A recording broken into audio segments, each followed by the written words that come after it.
আসসালামু আলাইকুম। Google Chrome browser দিয়ে যারা ১৯-২০ সার্চ করেন, তারা সেই সার্চ হিস্ট্রি কিভাবে ডিলিট করবেন আজকের ভিডিওতে আমি সেটা দেখাবো। ২ টি উপায়ে ডিলিট করা যায়। পরিপূর্ণভাবে ডিলিট হবে। চলুন আমি দেখিয়ে দিচ্ছি, আমার সাথেই থাকুন।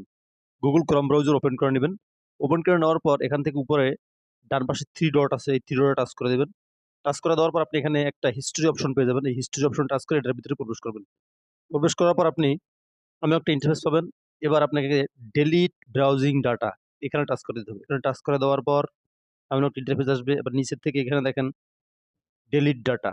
এই ডিলিট ডাটা টাচ করে দিবেন। টাচ করে দেওয়ার পর এখান থেকে ডিলিট করে দিবেন। একটু অপেক্ষা করুন। ওকে গট ইট, এখানে টাচ করে দিবেন। এবার দ্বিতীয় যেভাবে আমি ডিলিট করব, ব্যাকে চলে আসেন। ব্যাকে চলে আসার পর আবার আপনি এখান থেকে 3 ডটে টাচ করে দিবেন। 3 ডটে টাচ করে দেওয়ার পর এখান থেকে আপনি সেটিংসে প্রবেশ করবেন।